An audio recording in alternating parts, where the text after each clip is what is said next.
কাহিনী অনেক লম্বা, আমার হাতে একদম সময় নেই। আমার কাছে এখন প্রত্যেকটা মুহূর্ত খুব ইম্পর্টেন্ট। क्या हुआ? আমার টাকা লাগবে। हाँ? হ্যাঁ, আমার অনেক টাকা লাগবে। কত টাকা? 50 লক্ষ টাকা। আরে বাপ রে বাপ! তো আপনি তো শাড়ির বিজনেস করছেন, ওখান থেকে তুলে নিন। হ্যাঁ, আমি শাড়ির বিজনেস করছি, কিন্তু শাড়িগুলো দোকানে আছে আর আমি দোকানে যেতে পারছি না। কেন? বিপিন আমাকে খুঁজছে, আমাকে দেখলেই মেরে ফেলে দেবে। তাহলে আপনি কি চাইছেন? আমি জানি না, আমাকে কয়েকদিনের মধ্যেই 50 লক্ষ টাকা তুলতে হবে, আমার বোনের বিয়ের আগে। क्यों? ऐसा क्या हो गया? আপনি ভাবতেও পারবেন না। আমি আমি আপনাকে সেসব কথা পরে বলবো। আমি গ্রামে গ্রামে ঘরে ঘরে গিয়ে শাড়ি বিক্রি করব, তাতে আমার কোনো অসুবিধে নেই, তাতে যা টাকা ওঠে। কিন্তু এত খুচরো টাকায় আমার হবে না, আমার অনেক বড় অ্যামাউন্ট চাই। আপনি তো শুনলেন আমার 50 লক্ষ টাকা চাই, না হলে আমার বোনের বিয়েটা ভেঙে যাবে। আরে কি হয়েছে সেটা বলবেন তো।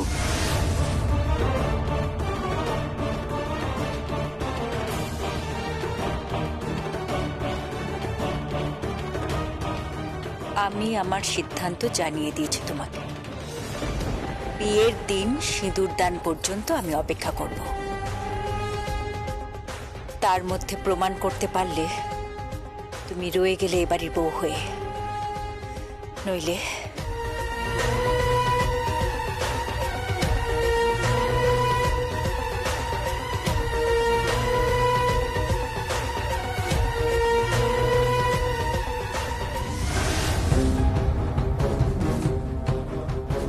তুমি তোমার বোনকে বাঁচাতে চাও নাকি নিজেকে বাঁচাতে চাও?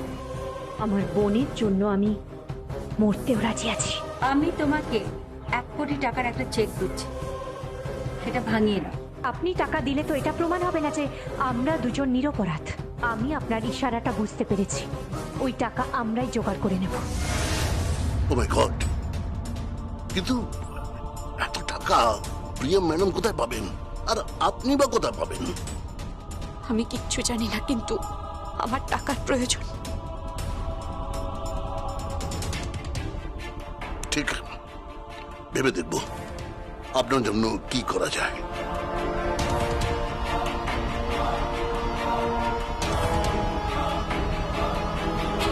আপনি তো খুব ভালো নাচেন।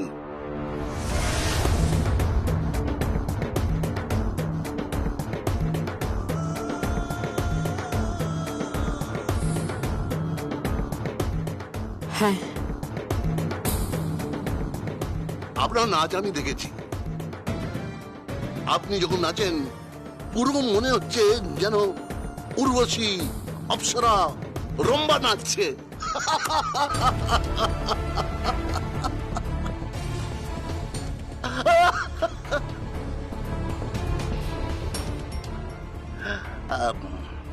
না না, ভাবেন না যে বাড়ির বউ বিপদে পড়েছে বলে আমি অ্যাডভান্টেজ নিচ্ছি। আমি ওরকম 2 নম্বরের লোক নয়, কিন্তু আপনি বাড়ির বউ হয়ে পাবলিকের সামনে, লোকের সামনে নাচতে পারবেন তো? বাড়ির বউ কি বলছেন? অনেক সম্ভ্রান্ত বাড়ির বউ নিজের কলা, নিজের আর্টকে সসম্মানে লোকের সামনে তুলে ধরে। নাচও তো একটা আর্ট, সেটা আপনার বোঝা উচিত। সে বুঝি, কিন্তু কিন্তু কি? আমাদের বিরাদিতে প্রচুর নাচ গান হয় আর ভালো পেমেন্টও করা হয়। এই ধরুন আপনি 1,75,000, 1.5 লাখ, 1,25,000 সেসব অনুষ্ঠান করবেন?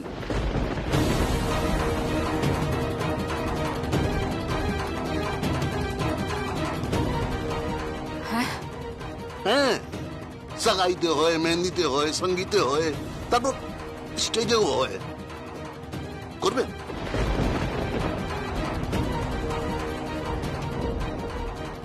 কি ভাবছেন কিছু টাকা উঠে আসবে, তারপর তো রাতের বেলা নাচ আর দিনের বেলা শাড়ি।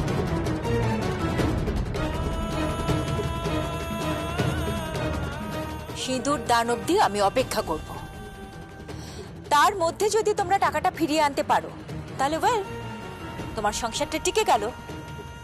নইলে আই এম সরি, এটা তোমার আর তোমার বোনের অগ্নি পরীক্ষা। এই সব কিছুর জন্য একমাত্র তুই দায়ী, তুই। যদি তূর্ণর হাত ধরে সেদিন বেরিয়ে না যেতিস তাহলে আর এসব কিচ্ছু হতো না, কিচ্ছু না। সেই দিন তুই আমাদের মুখে কালি মাখিয়েছিস, কালি। আর সেই দিন থেকে আজ পর্যন্ত আমরা ভুগছি। দেখো ঝিলাম, আমি জানি না কিভাবে হবে, কিন্তু টাকাটা জোগাড় করতেই হবে। যদি দধিচির মতো নিজের হাড় দিয়ে দিতে হয় বজ্র বানানোর জন্য, তাহলে তুমি তাই করতে পারো।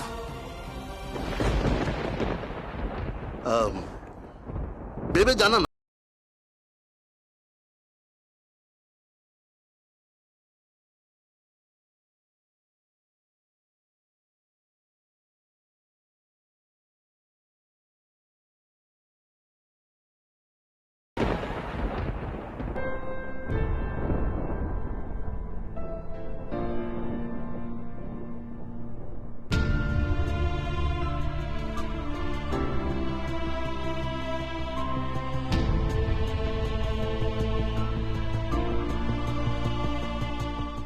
সংকল্প,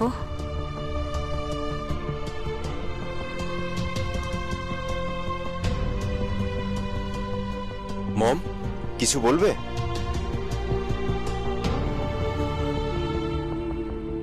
তোর সাথে আমার কিছু কথা আছে। বলো।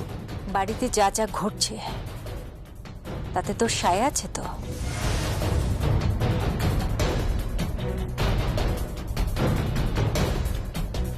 তুমি কোন কথার সায়ের কথা বলছো? সুনিধির সাথে তোর বিয়ে, প্রিয়মের বাড়ি থেকে চলে যাওয়া, এই ডিভোর্স। সংকল্প, চুপ করে থাকিস না, উত্তর দে। এটা তোর জীবনের প্রশ্ন।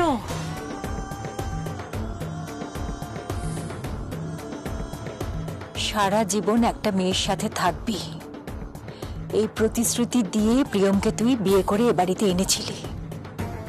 এখন সেই প্রিয়মকে তুই ছেড়ে দিচ্ছিস?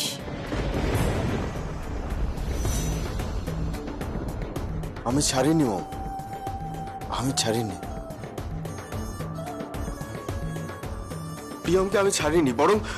বরং প্রিয়ম 50 লক্ষ টাকার বিনিময়ে সাইন করে দিয়েছে।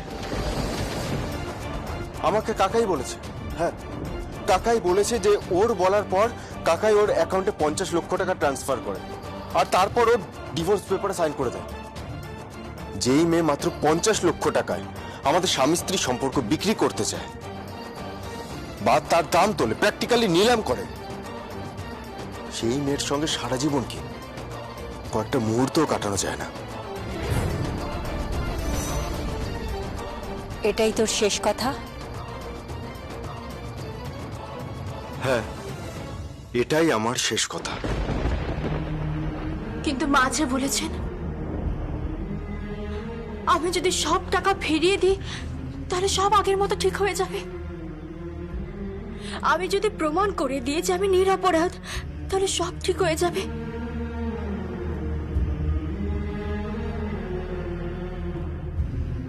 মা যে বলেছেন উনি সিঁদুর দান অবধি অপেক্ষা করবেন আমার জন্য।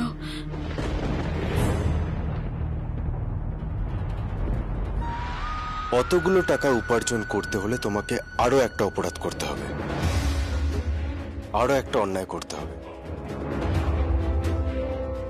তুমি আমার সঙ্গে অন্যায় করেছো, কিন্তু প্লিজ আর কারোর সঙ্গে অন্যায় করো না। আমি যে একটাই অন্যায় করেছি সংকল্প, কি? তোমাকে ভালোবেসেছি।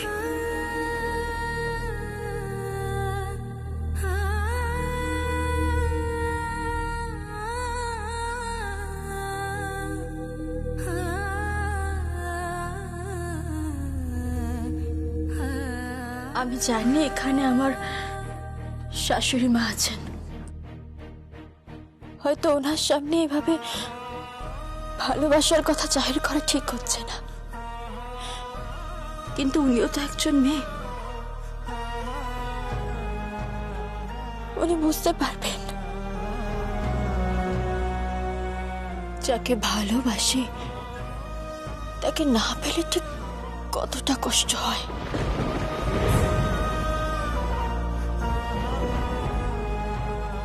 আর আমি যাকে ভালোবেসে পাইনি তারও একটা যন্ত্রণা ছিল, একটা কষ্ট ছিল।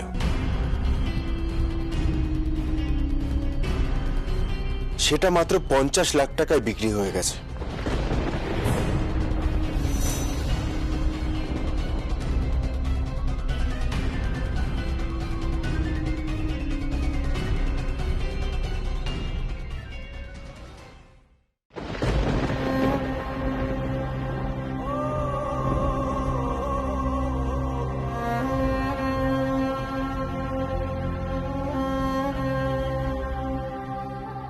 আমি চাই তুমি এ বাড়িতে থাকো, এটা আমার ইচ্ছে। আমার ইচ্ছে পূরণ করলে আমি তোমার প্রতি কৃতজ্ঞ থাকবো প্রিয়।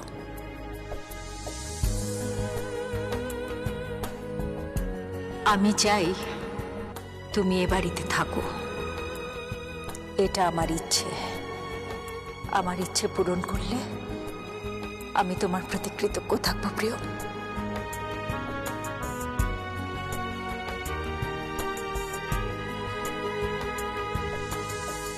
মন যাকে চাই তাকে পায় না, স্বপ্ন আমার ভাঙা হয় না।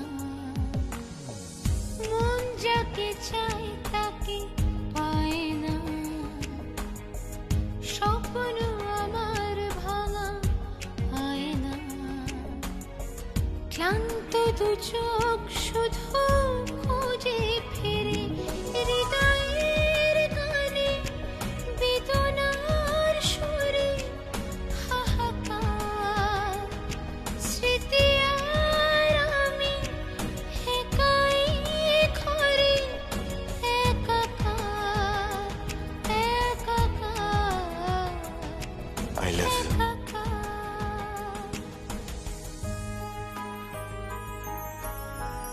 Love you. আর আমি যাকে ভালোবেসে পাইনি তারও একটা যন্ত্রণা ছিল, একটা কষ্ট ছিল। সেটা মাত্র 50 লাখ টাকায় বিক্রি হয়ে গেছে।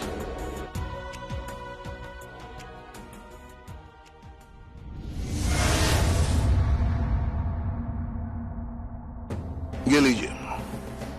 কি এটা? যার জন্য এত লড়াই চলছে, টাকা। আপনার বোনের বিয়ে বাঁচানোর জন্য, আপনার বোনের সংসার বাঁচানোর জন্য টাকা লাগবে না? কত আছে? 80,000। কি বলছেন কি আপনি? এই টাকায় আমি কি করব? আরে হবে হবে, আমি বড় বড় পার্টি ধরে নিচ্ছি, সঙ্গীত টঙ্গীত ধরে নিচ্ছি, আপনার মোটা টাকা আর্ন হয়ে যাবে। তবে একটা কথা মাথায় রাখবেন, যদি নাচে আপনি কমাল করে দিতে পারেন তাহলে শো এর কোনো অভাব হবে না। আপনি শাড়ির ব্যবসার সাথে সাথে নাচের প্রমোশনও করেন, এটা জানা ছিল না তো? নাচ তো একটা কলা আছে, আমি নাচ খুব ভালোবাসি, নৃত্য কা কদরদান হুঁ मैं। যাই হোক, এই টাকাটা নিন, আমি সব সময় আপনার পাশে আছি। তবে সময় নষ্ট করবেন না, নিজেকে তৈরি করে নিন। আমি সব পার্টি অর্গানাইজারদের ডেকেছি আপনার শোতে। আপনি নাচ শুরু করবেন, ওরা দেখবে, তারপরে পাটাপাট বুকিং হবে। আপনি যত পারুন টাকা তুলে নিন, কিন্তু একটা কথা মাথায় রাখবেন। কি? আপনি একা এই কদিনে এত টাকা তুলতে পারবেন না। আপনার বোনের সংসার বাঁচাতে পারবেন না একা। তার জন্য আপনার বোনকেও লড়তে হবে। লড়বে, আমার বোনও লড়বে। শাখা সিঁদুর বাঁচানোর জন্য আমার বোন লড়বে, আর বাকিটার জন্য আমি আছি। কিন্তু সোনার গয়নাটা কোথায় আছে কে জানে।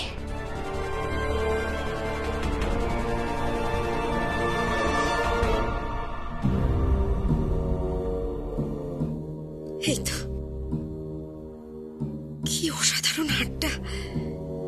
এর দাম বোধহয় 20-25 লাখ টাকা হবে। এই হারটা যে আমি এখানে লুকিয়ে রেখেছি, কেউ টেরও পাইনি। এই হারটা গলিয়ে আমি একটা নতুন হার বানিয়ে ফেলবো। কে কে ওখানে?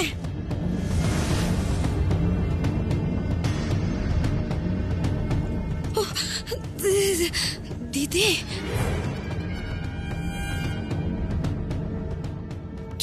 তুমি তুমি এখানে কি করছো?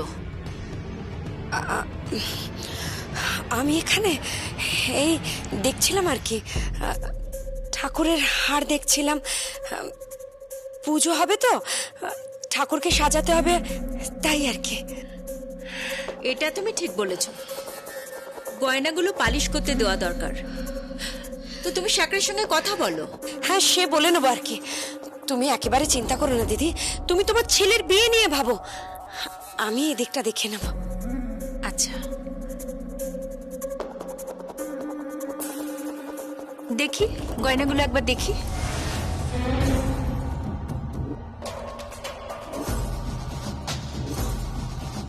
দেখি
কি হলো আরশি? হ্যাঁ,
কি হলো আরশি?